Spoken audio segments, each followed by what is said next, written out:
Good morning, trading world. It is April 16th, 2020, and this is the morning outlook or pre market outlook.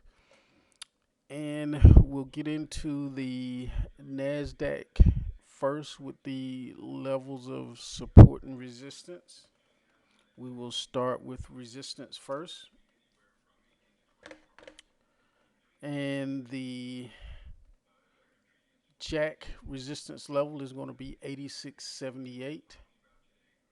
Queen resistance level is going to be 87.07. King resistance level is going to be 87.26. Levels of pertinence in between.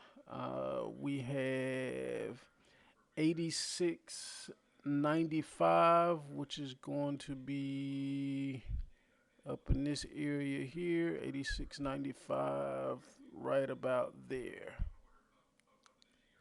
And then we have 88.10, which is all the way up here. 88.10. Um, Now let's go to support. Jack support is going to be 86.26. Queen support is going to be 85.95, which is a very important level today. And then King support is going to be 85.49. Levels of pertinence in between, we have two. The first is going to be 86.41, which is going to be right about here.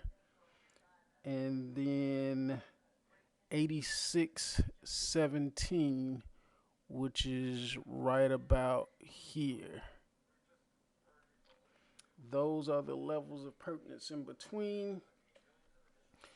Looking at the NASDAQ today, I am in an overall buy mode, which means the best trade setups are going to be to the buy side for your futures play, with your quick in and out moves for the day.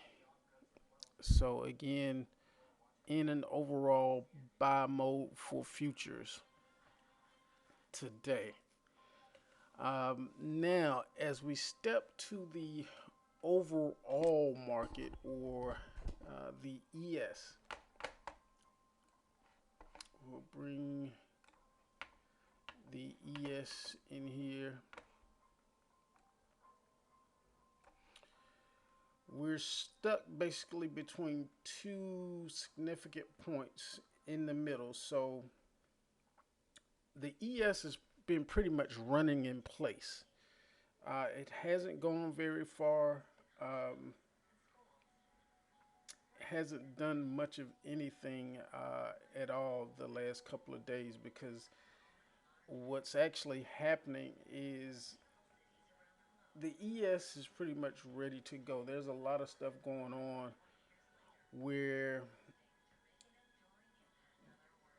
90% of the market is pretty much lost momentum, and there are a few places where they're running up to new highs, like Amazon, um, things like that, that are just holding it in place, while 90% of the rest of the market is basically turning over, ready to drop. But you have that 10%, which are relatively huge market cap type companies that are just kind of holding it in place.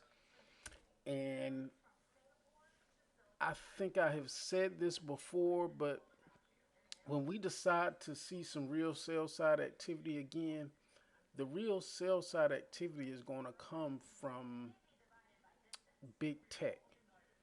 That is what's going to get hit the hardest this go around.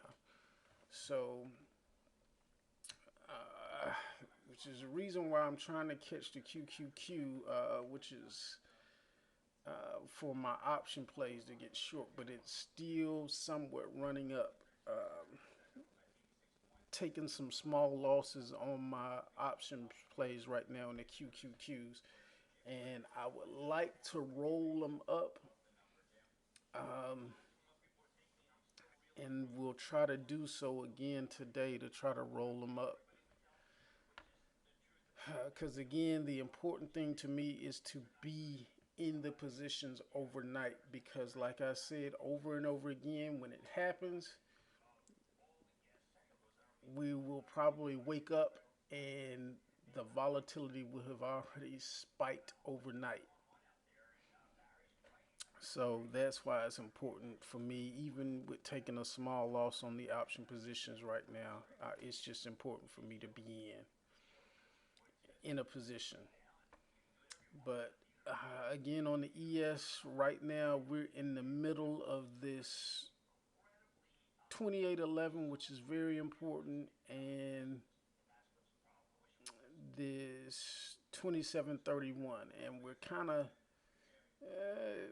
kind of consolidating, getting ready for a breakout.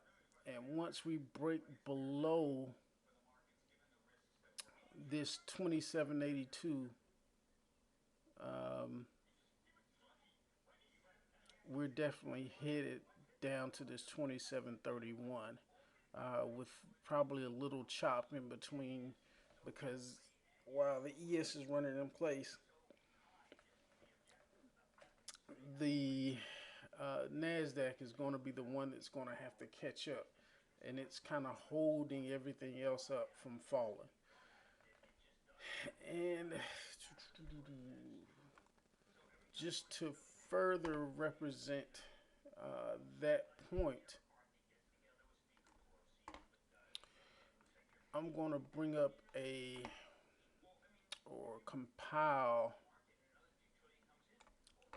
This is a comparison. The comparison right here, we have this is the XLF.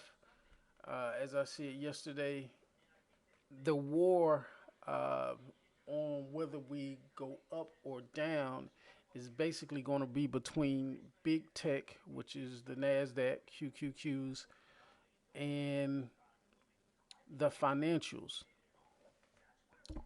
And you can see the financials are down here. And big tech or the QQQs are all the way up here. And then you have the Dow, the ES, and the Russell. These are all here, and before long, they're all going to converge some type of way. So, as you can see, everybody else is pretty much running in place, but the NASDAQ is way up ahead of the crowd. So, that's the main reason this is the instrument that I covet right now as far as trying to put short positions on.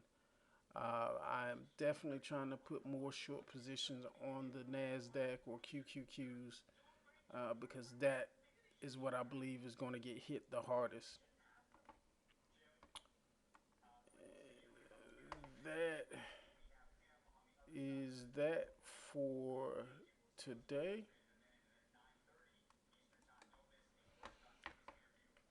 Um, I think that is pretty much it for today.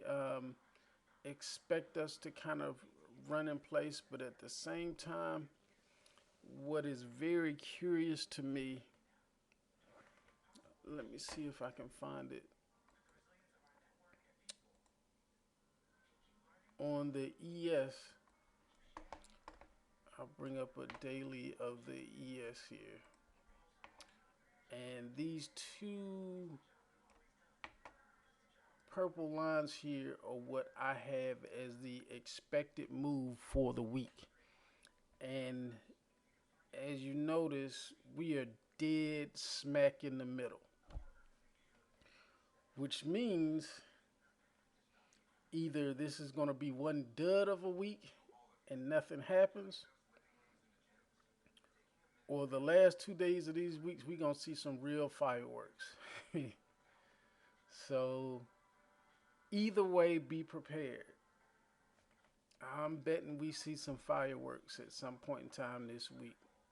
And it looks like we are rounding out and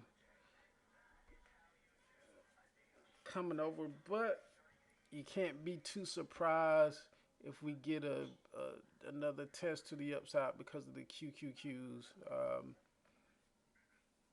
Thinking that they are really trying to get this blow off top going. So all we can do is just wait and see and prepare for both scenarios. That is my pre market analysis for the morning. Again, be safe and make sure your risks are defined because we are getting very close to a very explosive move. It is coming. Um, I think sooner than later. So, again, wishing you profitable trading and you all have a great day.